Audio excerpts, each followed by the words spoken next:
Hi hello నమస్తే welcome to my YouTube channel simple start. ఈరోజు విఘ్నేశ్వరుడికి ఎంతో ఇష్టమైన తిమ్మనం ఎలా చేయాలా అనేది అయితే చూద్దామండి. బియ్యం పిండితో కాకుండా బియ్యంతో ఈరోజైతే మనం తిమ్మనం చూద్దాము. బియ్యము 1 కప్ వరకు తీసుకొని 2 అవర్స్ వరకు నీటిలో బాగా నానబెట్టుకోవాలండి. నానిపోయిన తర్వాత 2 అవర్స్ తర్వాత మనం మిక్సీ బ్లెండర్లో వేసుకొని మళ్ళీ పేస్ట్లా కాకుండా కొంచెం బరకగా ఉండేటట్లు మిక్సీ పట్టుకోవాలి. ఇప్పుడు ఒక హాఫ్ కొబ్బరి చెక్క తీసుకొని చిన్న చిన్న ముక్కలుగా తరిగి నేతిలో వేయించి పక్కనైతే ఉంచుకోవాలండి. ఇప్పుడు 1/2 లీటర్ వరకు పాలను తీసుకొని పాలు ఒక మరుగు వచ్చినప్పుడు ఏదైతే మిక్సీ బ్లెండర్ మనం చేసుకున్నామో బియ్యం పేస్ట్ని అది గ్యాస్ సిమ్లో పెట్టి ఆ పేస్ట్ని అయితే అలా పాలల్లో వదలాలండి. అది అలా కలుపుతూ ఉంటే కన్సిస్టెన్సీ కొంచెం థిక్గా అవుతుందండి.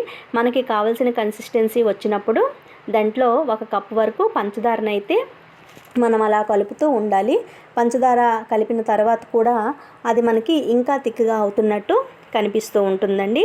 మనకి కావాల్సిన కన్సిస్టెన్సీ వచ్చింది అని అనుకునేటప్పుడు నేతిలో మనం ముందుగా వేయించుకొని ఉంచుకున్న కొబ్బరి ముక్కలను అయితే ఇప్పుడు యాడ్ చేసుకోవాలండి. ఆ తిమ్మనంలో యాడ్ చేసుకొని మనకి అలా కలుపుతూ ఉండాలి. అలా కలుపుతూ 1 to 2 మినిట్స్ దాకా మనం ఇంకా సిమ్లోనే పెట్టుకోవాలండి. గ్యాస్ స్టవ్ని అయితే అలా సిమ్లో కలుపుతూ ఉండాలి. కలిపిన తర్వాత మనకి కావాల్సిన కన్సిస్టెన్సీ వచ్చింది అనేటప్పుడు 1 టేబుల్ స్పూన్ వరకు నెయ్యిని అయితే మనం ఆ తిమ్మలంలో యాడ్ చేసుకోవాలండి.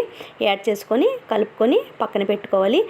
ఈ వీడియో కానీ మీకు నచ్చినట్లయితే లైక్ చేయండి, షేర్ చేయండి, సబ్స్క్రైబ్ చేసుకోవడం మర్చిపోకండి.